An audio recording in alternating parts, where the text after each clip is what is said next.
Ардактуу мекендештер, Ордолу Ош шаарынын урматтуу тургундары, кымбаттуу педагогдор, Ош облусуна болгон иш сапарым билим берүү жаатындагы жакшынакай жаңылык менен башталып жатканына абдан кубанып турам.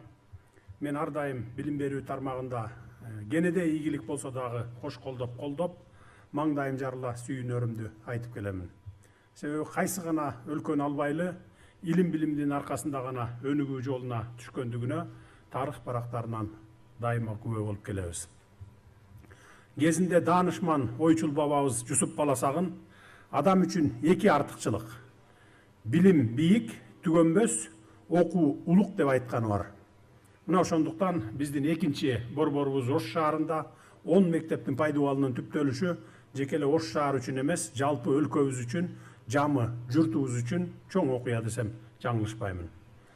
Бул мектептерден Касым Тыныстанов, Исхак Разаков, Төрөбай Кулатов, Насирдин Исанов, Султан Ибраимов, Салижан Жигитов өңдүү Кыргызстаныбыздын өнүгүү өркүндөшүнө салым кошкон атактуу инсандар чыксын деп тилек кыламын. Ошондуктан илим билим уяларынын пайдубалышын түптөлүшү менен баарыңыздарды чын дилимден куттуктаймын.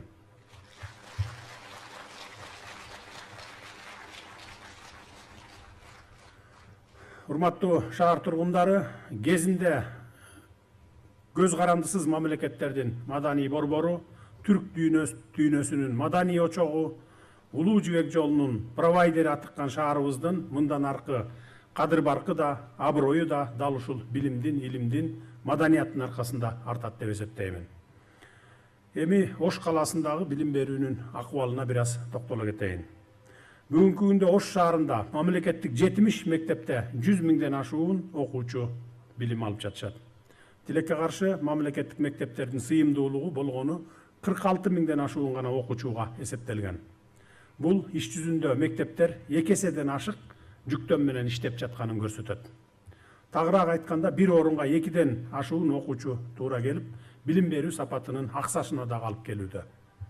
Натыйжада 16 мектепте окуу процесси 3 сменде, ал эми 51 мектепте 2 сменде окуу процесстери уюштурулган. Жалпы 70 мектептин ичинен болгону 3 мектепте гана 1 сменде окуу мүмкүнчүлүгү бар экен. Бул жагдай шаардагы билим берүү системасында инфратүзүмдүк тартыштык өтө курч болуп келгенин айгинелеп турат. Албетте бул тууралуу бүгүн эле кабардар болуп калган жокпуз. Шаардын билүү тармагынан толук кабарыбыз бар. Мүмкүнчүлүгүбүзгө жараша көйгөйлөрдү четинен чечип келе жатабыз. Ал эми мектептердин жетишсиздигинин айынан экинчи борборубузда билим берүүнүн аксашына жол бербөө үчүн жаңы мектептердин курулушун кечиктирбей баштоо бүгүнкү күндүн талабы экенин баса белгилеп айта кетейин. Айта кетүүчү жагдай, бул 10 мектеп тең өлкөбүздүн турукташтыруу фондунун эсебинен курулуп жатат. Мындан тышкары республикалык бюджеттин эсебинен дагы 5 мектептин курулушу жүрүүдө. Кудай буйрса, жалпы 15 мектеп пайдаланууга берилсе, шаар мектептериндеги орун тартыштыгынын болжол менен 20-22% жабууга мүмкүндүк болот. Натыйжада 3 смендүү мектептердин саны олуттуу кыскарат. Бир катар мектептер 2 сменден 1 сменге өтүү мүмкүнчүлүгүн алат. Класстардагы окуучулардын саны оптималдашат. Ошентип билим сапатын жогорулатууга шарт түзүлөт. Биз Ош шаарындагы класс тартыштыгы көйгөйүн толук чечпесек да, учурда курч болуп турган бөлүгүн жеңилдетебиз. Ош шаарындагы Өзгүр, Кызыл Байрак, Сүрөттүү таш, Сары Зоо, Ак Буура 2 жана башка конуштар мектептүү болуп калышат. Бул 10 мектептин курулушу Ош шаары үчүн стратегиялык мааниге ээ. Бул кадамдар билим берүү системасындагы көп жылдык топтолгон көйгөйлөрдү чечүүнүн реалдуу жана натыйжалуу башаты болуп саналат. Шаардын калкынын өсүү темпин жана ички миграцияны эске алганыбызда, алдыдагы жылдарда кошумча жаңы мектептерди дагы курабыз.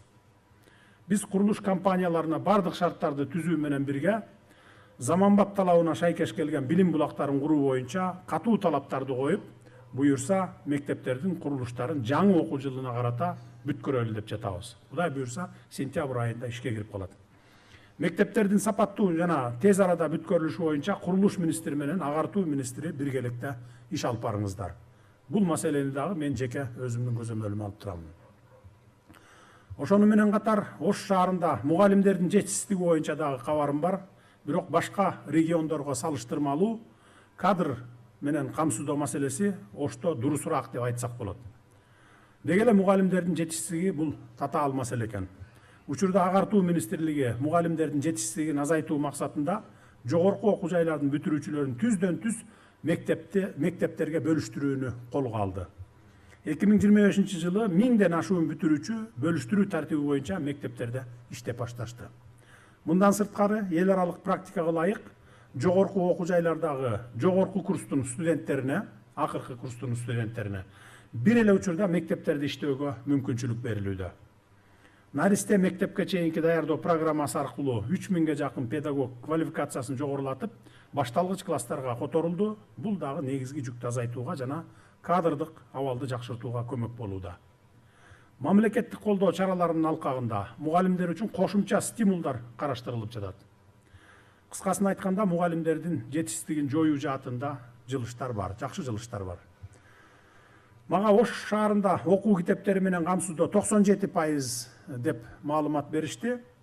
Ошентсе да окуу китептери менен камсыз кылуу жаатында Алтын казык программасынын жана 12 жылдык мектептик билим берүү системасына өтүүнүн алкагында окуу китеби басма үй тарабынан 2025 жылдан тарта окуу методикалык комплекс даярдалып, окуу китеби, жумушчу дептерлер, мугалим үчүн усулдук колдонмолор басылып чыгарылып келе жатканын дагы айта кетишим керек. Бул эми этап менен боло турган процесс. Жалпысынан англис тили, математика, табигый илимдер предметтери үчүн китептер чыгарылып, кыргыз тили, география, тарых китептерин басмага даярдоого авторлор үчүн сынактар уюштурулуп жатат. Урматтуу шаар тургундары, билим берүү мекемелеринин куруу бул калктын социалдык муктаждыктарын канааттандыруучу, билимге жеткиликтүүлүктү кеңейтүүчү жана өлкөнүн туруктуу өнүгүүсүнө өбөлгө болуучу маанилүү кадам. Ошондуктан бул мектептер заман талаптарына жана эл аралык стандарттарга ылайык салынып, сапаттуу билим алууга кеңири мүмкүнчүлүктөрдү түзөт деп бекем ишенемин. Мамлекет дубандарда билимдүү, дүйнө таанымы кеңири, ынтымактуу эл ичинен суурулуп чыккан билимдүү, мекенчил, ар тараптан өнүккөн жаштары менен күчтүү. Мынакей бүгүн биз турган мектеп улуттук маданияттын өнүгүшүнө чоң салым кошкон кыргыз адабиятынын көрүнүктүү өкүлү Орошон Ойчул, сынчы Салижан Жигитовдун атында экен. Кезинде Салижан агайыбыз кыргыз интеллигенциясынын көрүнүктүү өкүлү болгонун жакшы билесиздер.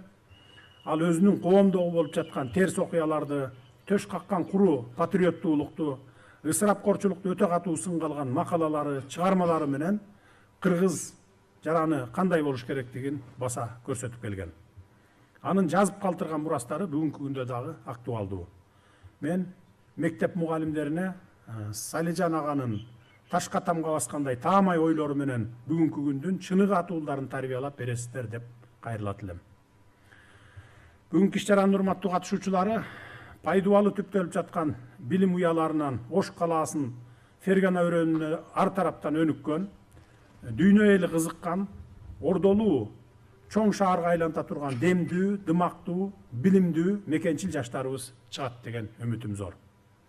Бул билим уялары менен катар бүгүнкү күндө жасап жаткан аракеттерибиз аркылуу Ош шаары облустагы 7 райондун татыктуу борбору болушу зарыл.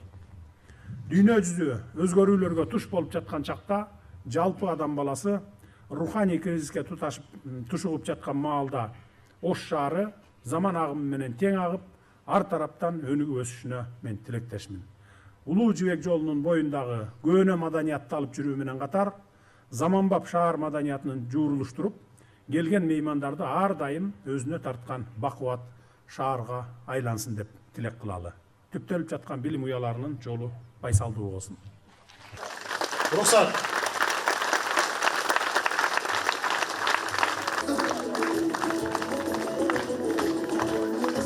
Башталгыч класстарга которулуп, бул дагы негизги жүктү азайтууга жана